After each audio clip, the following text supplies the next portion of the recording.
agenda mnayotembea nayo ni free Tundu Lissu. Yes. Lissu yuko mahakamani mpaka hivi sasa. Yes. Na utawala wa sheria unasisitiza mahakama iwe huru kufanya kazi yake. Sasa unafikiri hizi movement zinazoendelea zinaweza zikamkwamua vipi Lissu ili hali bado yuko mahakamani na si kusubiri pengine hatima ya mahakama ifikie mwisho wake? Katiba hii ibara 28 inasema hivi: kila mtu ana wajibu wa kulinda na kuhifadhi na kudumisha uhuru, mamlaka, ardhi na umoja wa nchi. Bunge linaweza kutunga sheria zinazofaa kwa ajili ya kuwezesha wananchi kutumikia majeshi na nini, lakini tatu, mtu yoyote hata kuwa na haki ya kutia sahihi. Inazungumzia kesi ya uhaini. Ndio kesi pekee namba 1 kwenye nchi hii. Ndio kesi pekee iliyotajwa kwenye katiba yetu, ibara ya 28. Kwa chimbuko la kesi hii ni katiba. Sasa katiba inaeleza kesi kama hiyo inapojitokeza ishughulikiwe kwa uharaka. Hii kesi, kwa nini tunataka wananchi watusaidie kushinikiza muachie na wala sio kuingilia uhuru wa mahakama? Kwa sababu tunaamini ni kesi ya kisiasa ya uongo, ya mtu anayemwogopa Lissu kushindana naye, anajua atamshinda, anatumia mahakama, criminal justice system. Na ndio maana pia tunataka mabadiliko mengine tunayolilia ni hayo ya criminal justice system. DPP anapatikanaje? Asteuliwe na mtu ambaye ana interest. Majaji wanapatikanaje? Majaji wasiteuliwe na mtu ambaye anaweza kuwaelekeza, ambaye anateua majaji wa mahakama ya rufani, ambaye wanajua wakistafu atawateua, watakuonea tu. Kwa hiyo hii kesi ni kesi ya uonevu. Hata tungekuwa mahakama ingekuwa inafuata sheria, leo ni mwaka 1 na miezi 2. Hii kesi ilipaswa hiyo imeisha. Hii kesi inaenda at a snail pace. Snail ni konokono. Inaenda kwa kasi ya konokono kwa sababu hakuna kesi, ni uonevu. Lissu amewacharaza wale watu vibaya sana. Kwa hiyo wanaendelea kumshikilia na kumuonea kwa muda mrefu. Tulikuwa tuende mahakamani tarehe 10 mwezi uliopita, ghafla tunaambiwa tarehe 3. Hatuelezi ni kwa nini. Lakini kikubwa zaidi, kumekuwa na attempt, Lissu mwenyewe amefatwa kwamba kubali utoke nje ya nchi, tukufutie kesi, tukupe na fedha. Nani aliyomfuata? Na watu wa serikali. Mimi mwenyewe nimefatwa nikishawishiwa niende nikaongee naye akubali masharti fulani wamfutie kesi. Amekataa. Sasa maana yake ni nini? Kama ni mtu ametenda uhaini, unawezaje kwenda kumwambia kubali tukufutie kesi? Unaelewa vizuri? Kama kweli kosa lipo la uhaini. Lakini vile vile tusisahau kwamba huyu mama na serikali yake wamebambikizia watu wengi kesi, viongozi wa chama chetu. Ni yeye ana rekodi ya kumbambikia Freeman Mbowe kesi ya ugaidi, ambayo ni kesi namba 2 kwa ukubwa nchi hii. Ukihukumiwa unanyongwa kufa, akamwachia. Unaachiaje gaidi alafu unamuita Ikulu? Kwa the criminal justice system of this country inatumika kucriminalize watu wanaompinga, kuonea chama. Na hata mimi umesikia nilikamatwa siku 21 nikafunguliwa kesi ya ugaidi, alafu nikaachiwa gaidi. Mimi nimekuwa charged na ugaidi, Oysterbay polisi. Umesikia jana waziri wa nini? Wa hii serikali ambayo sio halali. Hii serikali sio halali, haikuchaguliwa. Wamesema Umoja wa Mataifa, wamesema African Union kwamba hakukuwa na uchaguzi, wamesema SADC, amesema Thabo Mbeki Foundation, na Watanzania wanajua hawakupiga kura. Hapa tukifanya sensa hapa Sumbawanga ni watu wangapi walipiga kura? Tutakuta hakuna. Kwa hii serikali inaonea watu, inataka kutisha kila mtu. Hata mimi nimemsikia waziri huyo ambaye ni mdogo wangu kweli. Mimi nilikuwa Chadema, niko mwenyekiti wa vijana, yeye yuko nyuma yangu. Nimekuwa diwani, yeye hata hajafikiria kuwa kiongozi. Nimekuwa mbunge wa upinzani, an opposition member of parliament. Sio mchezo in this country. Yeye hata hajawahi kufikiria. Yeye alikuja kuzawadiwa ubunge na Magufuli, alikuwa wa mwisho, Magufuli akamteua. Ananitishia mimi. Mimi ni mtu wa kutishiwa mimi. Sasa turudi kwenye agenda Heche. Kama kwa yule ndo nawasha redio yako tu, tunazungumza hapa na makamu mwenyekiti wa Chadema Bara John Heche, yuko live kupitia Voice FM Radio. Chadema hamkushiriki uchaguzi. Mlikuwa na operation ya no reform no election. Natamani kufahamu mara baada ya kutoshiriki uchaguzi, mna mapendekezo gani yafanyike na serikali katika mifumo ya uchaguzi? Msimamo wetu ni ule ule. Katiba ibadilike, sheria zibadilike, ndio fanyike reform. Nilikuwa na mfano mmoja na utoa wakati ule. Haiwezekani mechi ya Simba na Yanga refa awe anateuliwa na timu moja, either Yanga ndio anateua refa. Yani mechi inaenda kuchezwa Simba na Yanga, alafu Ahmed Ali ndio refa. Yanga watacheza hiyo mechi? Hawezi wakacheza. Na siku moja nilikuwa nahojiana na ndugu yangu mmoja ambaye ni mwana CCM na rafiki, nikamuuliza hivyo na yeye akasema asingekubali. Sio? Kwa sisi hatuwezi kubali mwenyekiti wa tume huyu Jacobos Mwambegere anateuliwa na Samia, alafu aje kusimamia uchaguzi ambao Samia anagombea. Samia alianza rafu sio nje tu, rafu kutoka ndani ya chama chake. Kumbukeni mkutano mkuu wa CCM uliompitisha sio mkutano mkuu wa kikatiba. Kwa hiyo alianza kushughulika na watu wa ndani ya chama chake. Hakutaka kushindana kutoka kwenye chama chake. Akaja huku akamkamata Lissu akamkamata na akamuondoa na yule wa ACT ili apite bila kupingwa. Akabakiza vibaraka wachache ambao yeye aliwapa mafuta, akawapa magari, alafu eti wanashindana naye. Watanzania sio wajinga. Watanzania wanajua haya mambo. Kwa hiyo sisi msimamo wetu. Na mimi na I love debate. Mtu akinisikia anazungumza kwa nguvu hivi anafikiri mimi ni mgomvi. Mimi sio mgomvi. Mimi napenda kusugua vichwa. Na mtu mwema. Ukiuliza mke wangu anakuambia the most ukiwa nyumbani sasa lovely father ni Heche. I love my family. Lakini mimi napenda msuguano wa mawazo. Tuwe na bunge, ukienda bungeni kweli umechaguliwa. Ukienda pale unajua nina watu nyuma yangu wananiamini, wananisikiliza, wananipenda. Niko hapa kuwawakilisha. Uwe tayari kupigania maisha yao. Sio hao wanaoteuliwa na pendekezwa wakisimama tunamshukuru Samia. Asubuhi mpaka jioni ni kuimba kushukuru mtu, si nini. Hilo bunge haliwezi kuleta. Sasa Heche nimalizie reforms. Sisi tutakuwa tayari. Ndio. Kukiwa na meza inayolingana hivi. Refa huru kama yule aliyetolewa Morocco kuja kuchezesha mechi ya Simba na Yanga. Mimi niko tayari na chama chetu kiko tayari kuingia kwenye uchaguzi. Na haki ya Mungu nawaambia. Hamkuona kama hii nchi hii hakuna mtu ndani ya CCM anaweza kushindana na Lissu kwenye urais. Hayupo. He is the most loved politician. He is the most prominent politician. He is the most popular person kwenye nchi hii. Sasa kama mimi tu ambaye kwa Lissu hata sijai kwenye mkono ndio nawaletea balaa lote hili. Sasa yeye mwenyewe itakuwaje? Kwa maelezo yako natamani kujua mnaonaje pia mwelekeo wa demokrasia katika nchi yetu ya Tanzania? Mbovu kabisa. Na nini kifanyike? Ni kubadilisha tu katiba. Unajua ngoja nikwambie. Hata majaji sio wote wabaya. Ndio. Hata wanaoteuliwa. Hata mapolisi hao wapo wema wazuri tu. Na hata watu wa kwenye serikali wapo wengi wanatupa taarifa za wizi, za ufisadi, za nini. Kwa hiyo hawapendi. Lakini wafanyeje? Kwa sababu katiba hii imempa mtu mmoja mamlaka makubwa mno. Anaweza kuteua, anaweza kuumba na anaweza kuua. Hivyo unajua rais huyu ana uwezo wa kusema ili eneo muondoke kufikia saa 4 na mkaondoka na hii nyumba ikabomolewa na msimpeleke popote. Kenya rais ana uwezo huo. Sasa hii katiba imefanya watu wengi wamekuwa waoga. Hivi unafikiri kwa mfano sisi tunateseka hapa, hatuna fedha, hatuna nini na watu wanaogopa kutuchangia, hasa matajiri, ni watu wa kawaida ambao hawana cha kupoteza ndio wanatuchangia. Hivi unafikiri sisi hatupendwi na matajiri? Kwamba chama hiki hakuna mtu yoyote mwenye fedha anakikubali, anaelewa sera zake? Hayupo. Wapo. Kwa nini? Wanaogopa watafilisiwa. Hiki chama, kwa nini wasanii wanaojiita wasanii wakubwa wote hawaji-identify na Chadema? Kwamba hawaipendi Chadema? Hawa. Ni kweli? Sio kweli. It's not possible. Kwa nini hawaji-identify na sisi? Hofu. Sasa hii katiba ndio imesababisha watu wanakuwa na hofu. Ndio. Tunatakiwa kubadilisha hii katiba ili turuhusu demokrasi. Kwa mfano jana unakwenda kufanya mkutano, mkurugenzi wa halmashauri na polisi wanapaswa wakuwezeshe ufanye mkutano wako smoothly, kwa amani, uishe vizuri. Lakini wao kila mara Chadema inapoenda wanatengeneza mazingira yawe magumu zaidi. Yani wapi? Tunduma zaidi. Tulikuwa Tunduma. Tumetolewa nje ya mji kilomita 15 kutoka watu wanapokaa.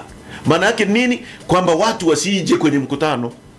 It's just because watu wanatupenda. Ni kwa sababu tu watu wanakipenda hiki chama mno. Wametembea kilomita 15, wengine wametembea kilomita 7 kuja kwenye mkutano, na mkutano ukajaa vile. Kwa kila tunapoenda, mara tunyimwe vyombo vya matangazo, mara sisi tunyimwe nini, mara miaka 30 kitu baada ya upinzani. Zamani ndio vyama vilipoanza walikuwa nasema wataleta fujo, wataleta vita, watu wanakataa hata kupangisha watu kwenye manyumba. Lakini tumerudi kule kule. Watu wanakataa hata kutukodisha vyombo vya matangazo kwa sababu ya hofu. Sasa tunahitaji kukuza hii democracy, sio kuipinya. Democracy is good for all of us. Democracy ni nzuri kwa ajili ya CCM, ni nzuri kwa ajili ya Chadema. Demokrasia ikiwepo, hata CCM watu hawataonewa kwa sababu kuna option. Demokrasia isipokuwepo, hutaki utakura, unataka utakura. Katibu wa CCM atapita hapa, mtatakiwa kufunga maduka. Mkumbuka zama za chama kimoja, kodi ya kichwa, sio nini. Chadema ndio iliondoa huo uchafu. Kwa tusikubali kurudishwa mfumo wa chama kimoja, wazidumu fikra za mtu mmoja. Mimi nataka nifahamu, ukiwa unasikiliza na ukifuatilia, inaonekana kana kwamba Chadema ndio mnayokuhamisha maridhiano. Mara kadhaa mkiitwa hamtaki, hamkubali. Wananchi baadhi ya wananchi wanaelewa hivyo. Sasa ukweli ni nini? Kwa sababu mara kadhaa tukisikia maridhiano inaonekana kama Chadema hawapo. Inaonekana kama Chadema hawataki maridhiano, na wengine wanapita hapo wanazungumza, mnaona chanzo cha vurugu nchini Chadema kwa sababu hawataki tukae mezani ili tufikie muafaka, tuendelee na nchi yetu vizuri, tuijenge nchi yetu vizuri. Wazungu wanasema hivi, once bitten twice shy. Yaani kwa Kiswahili labda tunaweza kusema mtu aking'atwa na nyoka, akiguswa hata na ujani, anajua ni nyoka. Huyu mama alimkamata mwenyekiti Mbowe, akamweka ndani kwa miezi 8. Alafu akamwachia kwa uongo tu. Miezi 8. Mind you, hapa duniani tunaishi kwa muda ambao Mungu ametupangia. Siku yako ikipotea leo, huwezi kuirudisha nyuma.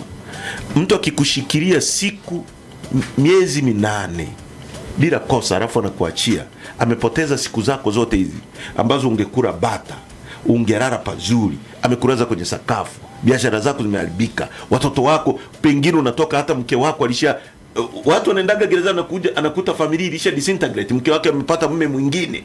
Yani hebu fikiria hicho kitu, anakuweka kwenye anguish, anakutocha psychologically, alafu anakuachia. Bado tukawa humble enough kukubali kuzungumza naye. Bahati nzuri mimi nilikuwa miongoni mwa watu 5 tu walioteuliwa na chama chetu kwenda kuzungumza naye.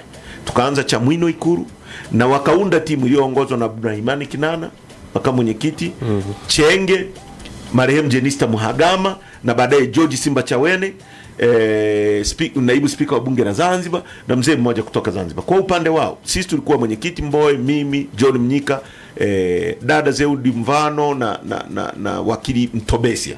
Tukazungumza nao kujaribu kuleta maridhiano, na akatuahidi kwamba yote yaliyojitokeza kipindi hicho, wakina Ben Sanane kutekwa, wakina nani kuuawa, watu wetu kunyang'anywa uchaguzi, nini, hayatajirudia kipindi chake. Akatuahidi katiba mpya. Tulipofika tukawaambia, andika commitment, kwa sababu the government moves on paper. Andika commitment mtuletee. Wakakataa, wakavunja maridhiano. Baada ya hapo nini kimetokea? Watu wanatekwa, akiwemo katibu mwenezi wa CCM Humphrey Polepole ametekwa, na serikali ipo. Hakuna mtu aliye salama. Hata mimi naweza kutoka hapa mkasikia nimetekwa. Nobody is safe. Humphrey Polepole kipindi cha Magufuli ungemwambia kwamba wewe tengeneza mazingira ambayo kila mtu atakuwa salama. Ndio maana wazungu wanasema I am my brother's keeper. Unajenga mazingira ambayo yanakuweka salama. Yakikuweka wewe salama, na mimi yananiweka salama. Injustice anywhere is a threat to justice everywhere. Kitisho chochote cha kunyang'anya haki popote ni kitisho cha kunyang'anya haki pote. Humphrey kipindi cha Magufuli ungemwambia utakuja kutekwa, angekuelewa. Alikuwa mtu mwenye nguvu sana, anasema V8 sio nini. Leo ametekwa kwa sababu tulijaribu kutengeneza mazingira ya kuweka kila mtu salama, wakawa wanatupinga. Wametekwa kina Mdude. Ahadi ya huyu mama tukiongea naye ni kwamba hakuna mtu atatekwa. Kipindi changu wametekwa, kila siku watu wanatekwa, wanapotea, maelfu ya watu wametekwa. Uchaguzi wa serikali za mitaa tulikwenda, ngoja tuone kama huyu mama amerekebishika. Akasema, akamwagiza mkwe wake Mchengero ambaye amemteua, akasema una kifua kipana, unaweza kusimamia uchaguzi. Wakaondoa wagombea wetu 98%, watu wakauawa. Twende kwenye uchaguzi wa aina hiyo, ndugu yangu? Yaani mtu anakuua, anakuumiza, alafu anakuambia njoo turidhiane. Alafu sio kwamba yuko tayari kuridhiana. Analidhiana na wewe huku amekushikia kiboko. Kama kweli wanataka maridhiano, kwa nini kwanza wasimwachie kiongozi wetu ambaye ndio ana mandate ya kukubali kwenda kuzungumza, awe nje, aongoze vikao vya chama chetu viamue kama tunakwenda au hatuendi. Kwa hiyo hatutaweza.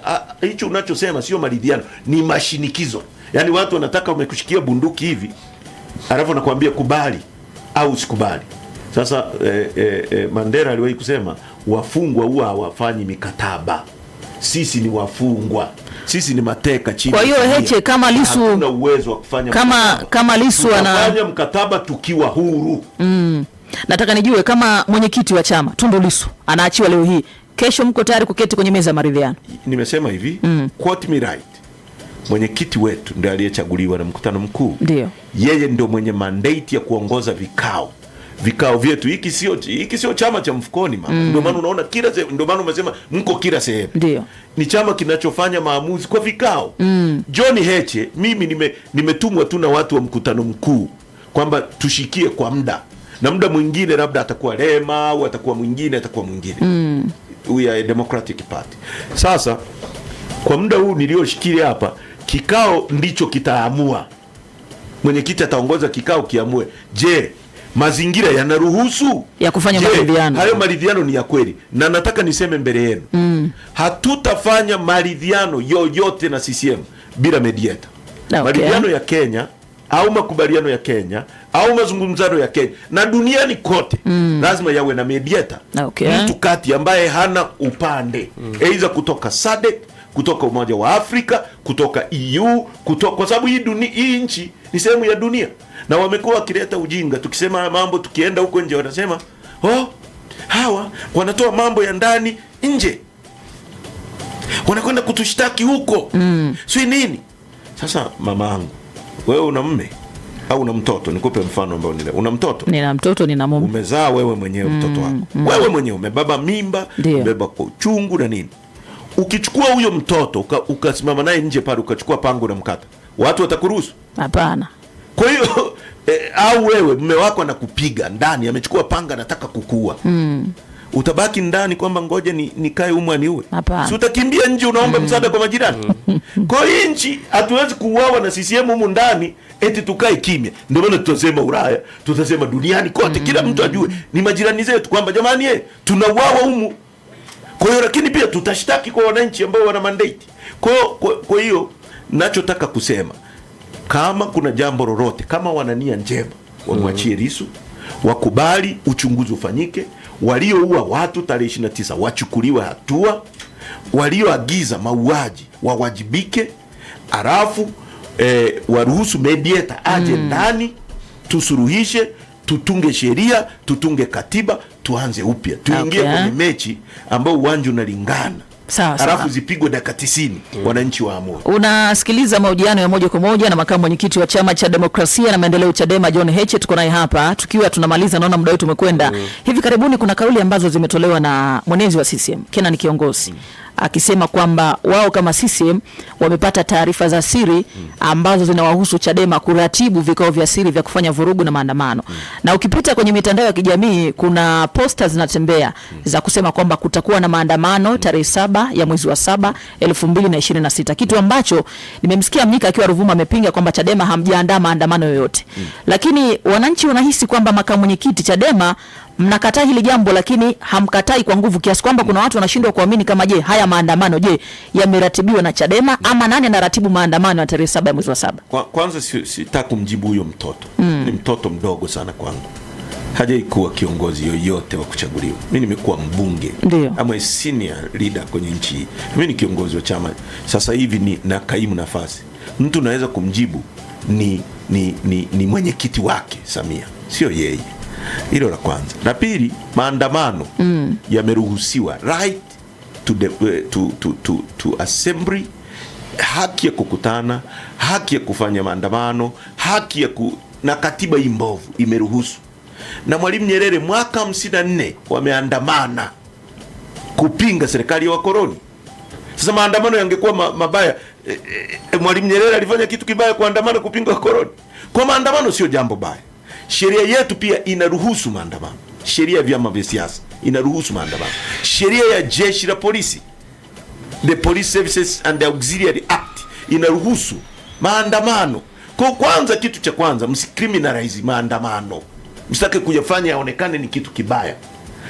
Hilo la kwanza. La pili, sisi tumesema watu walioitisha maandamano ni wananchi, wana haki, na mwananchi yoyote anayeunga mkono, unaweza, civil organization, NGOs, makanisa, kila mtu anaruhusiwa kuandamana, na watu wanaandamana kila siku.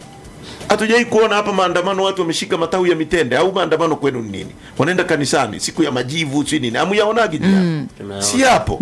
Kwa hiyo yanaruhusiwa. Maandamano ingekuwa ni marufuku wasingeruhusiwa.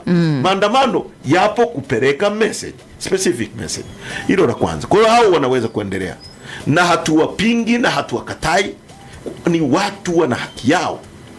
Lakini si tumesema tunafanya mikutano ya hadhara, tunashinikiza mambo mawili: katiba mpya na free Tundu Lissu. Wasipotusikiliza tutaitisha maandamano yetu na tutayatangaza mchana. Kwa hiyo haya hamuhusiani nayo. Hatuna jambo la kujificha, mamangu. Nisikilize vizuri ninachojibu. Yaani usiniwekee maneno mkononi, mdomoni.